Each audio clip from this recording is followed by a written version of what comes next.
Mario, Alicia escribió en el chat porque no se le escuchó bien, que lo que ella quería saber era si el sujeto es un significante para otro significante y si significante, como la otra muerte, mata a la muerte del goce. Bueno, perfecto. Tenemos que partir de las teorías pulsionales de Freud, de las cuales la primera y la tercera fueron las más importantes. La primera como oposición entre pulsión de conservación de la vida y pulsión de conservación de la especie. Y la tercera, donde él agrupa estas dos pulsiones, llegando a la conclusión de que hay una pulsión llamada eros, que se llama pulsión de vida, y otra que nosotros después le llamamos tánatos, que él no lo llamó así, es la pulsión de muerte. Ahora, para Lacan no hay dos pulsiones, hay una sola, que es la pulsión de muerte.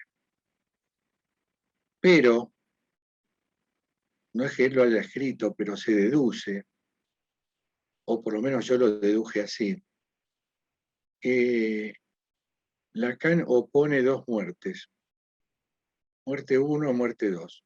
La muerte 1 sería la muerte física, o sea, el hecho de que nosotros somos mortales, la muerte de la carne.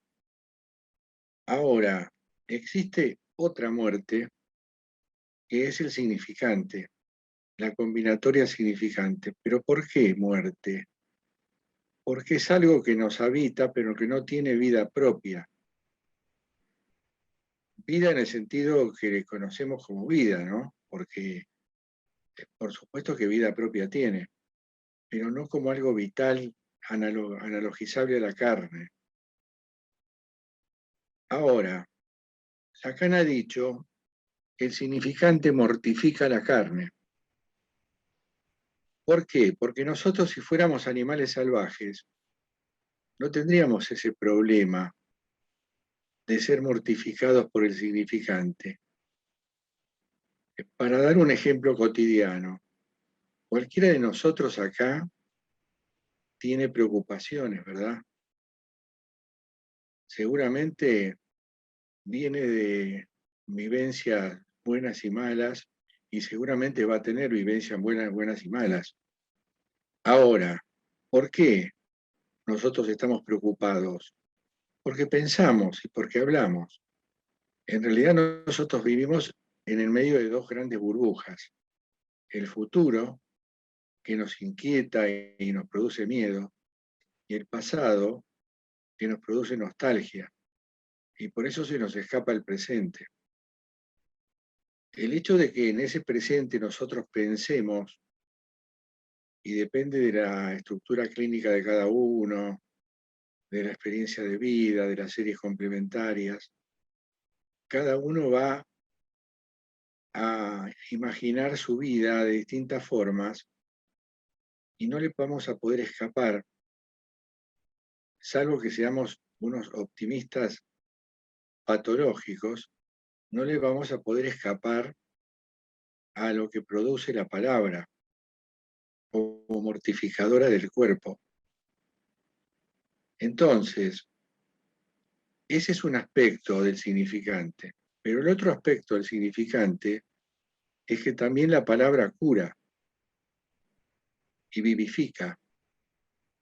Entonces, como la cuestión mortífera está del lado del goce, el goce siempre es mortífero, nosotros tenemos la posibilidad de reducir el potencial mortificador del goce a través del significante. Y para eso vamos a análisis, para dejar de sufrir, o para sufrir menos, o para cambiar el punto de vista. No nos olvidemos, y tomando un poco lo que se venía hablando antes de que yo entrara, porque yo antes de entrar los estuve escuchando, estaban hablando de la pandemia. Darwin decía que no sobrevive el más fuerte ni el más inteligente, sino el que mejor se adapta. Y Pichon Rivière tiene dos conceptos. Uno se llama adaptación pasiva y otro se llama adaptación activa. Obviamente que la pasiva es, como su nombre lo indica, cuando uno se entrega al devenir sin hacer nada, o sea, teniendo una mirada acrítica de la vida cotidiana, sin crítica. Y una adaptación activa es al contrario, teniendo una mirada crítica de lo que nos sucede. Entonces, a través del análisis, nosotros podemos cambiar el punto de vista que nos hace sufrir. ¿A través de qué? Y del significante. El significante que va y viene entre el analizante y el analista, porque nosotros venimos de esta concepción, que la palabra enferma, cura, mata o vivifica. Entonces, en este caso, estamos hablando de la cura o la dirección de la cura y la vivificación de un cuerpo sufriente que, cambiando de punto de vista, puede tener otro tipo de vida. Por eso hay un dicho que dice, ¿cómo se sale de un infierno? Cambiando de punto de vista. Ahora, ese cambio de punto de vista está cimentado en la articulación significante. Nosotros no podemos cambiar de punto de vista sin las palabras que lo sostengan. Entonces, por eso, esa muerte del significante, que es algo no vivo, que podemos homologarlo a una especie de muerte, combate a la otra muerte, la muerte del goce mortífero. No lo elimina, no se puede no gozar. Nosotros aún en esa movida estamos gozando.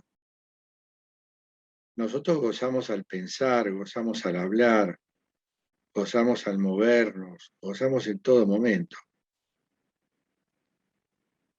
Hay una parte donde Lacan dice de qué goza un árbol y de qué goza un ciervo.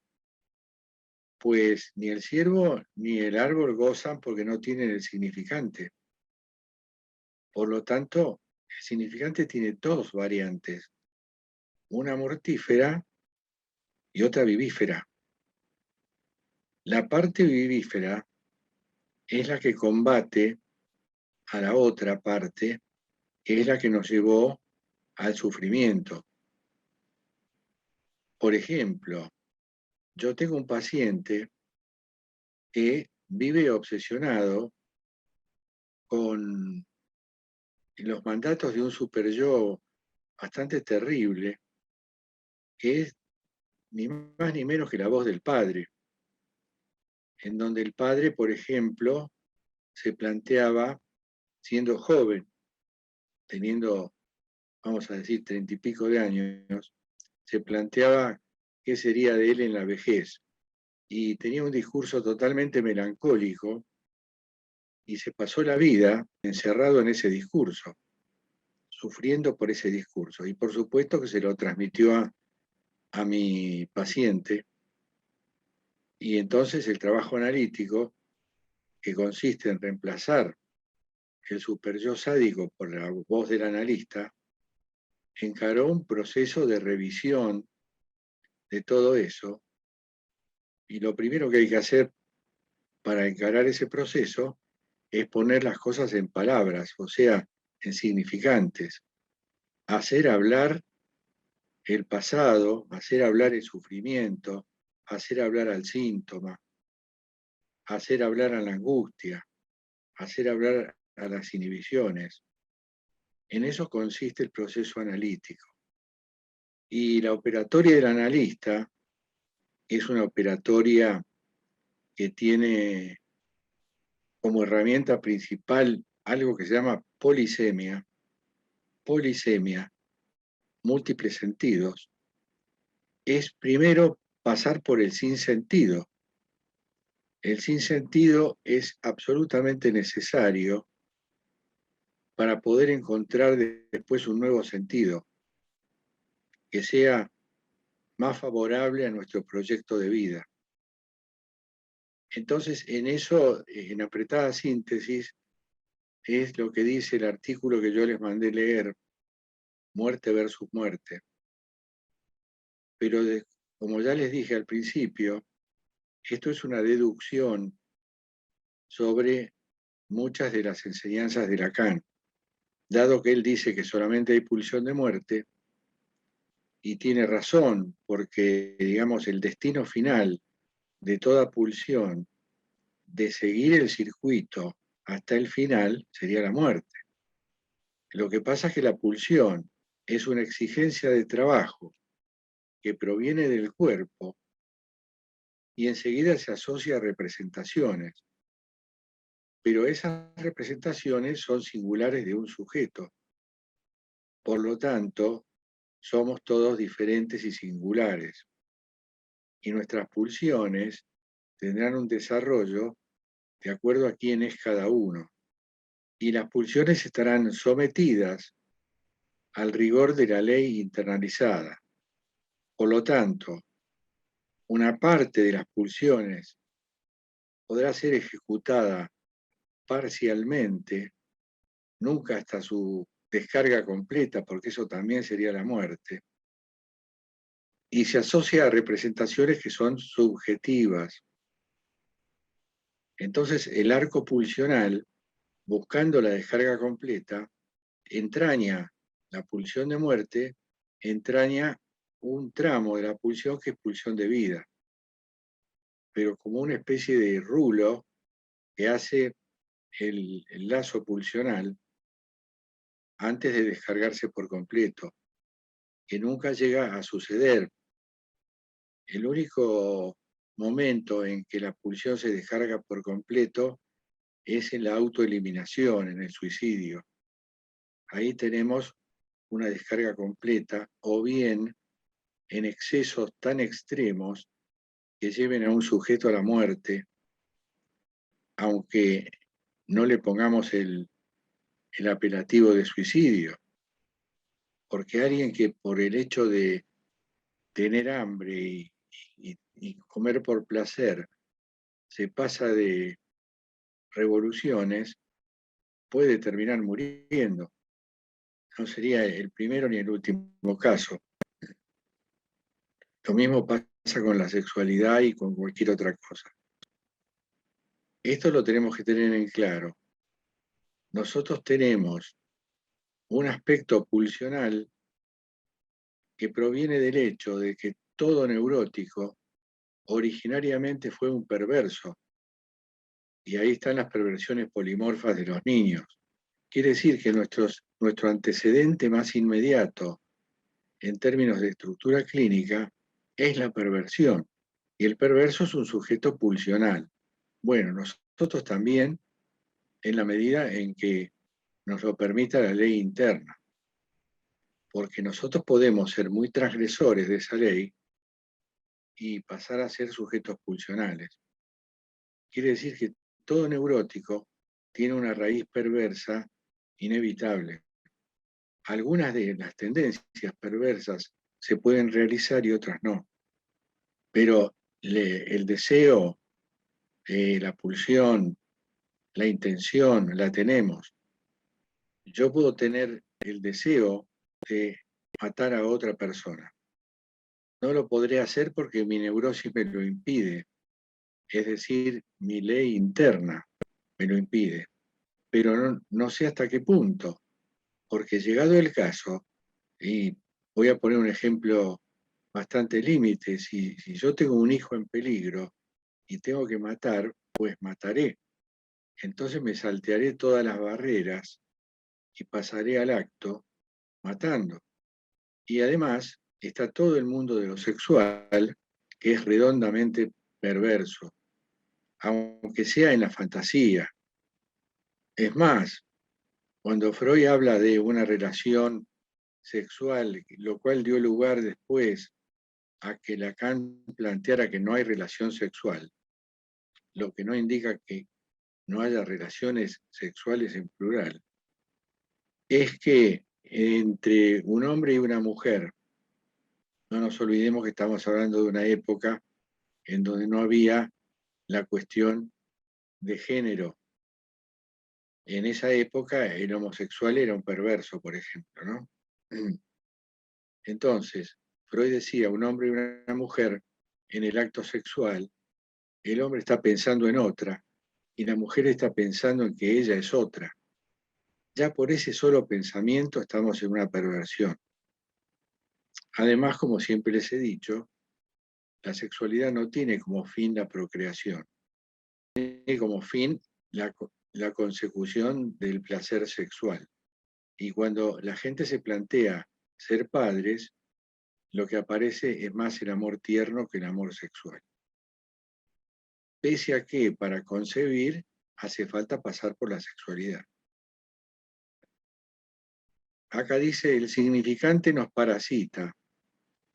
Claro, nos parasita si nosotros pudiéramos analizar, o sea, desmontar a un sujeto, estaría por un lado el cuerpo y por otro lado el significante. Cuando nosotros juntamos eso para ser un humano, juntamos el significante con el cuerpo que era libre, entra a ser parasitado por el significante, entra a ser infectado, vamos a decir, por el significante.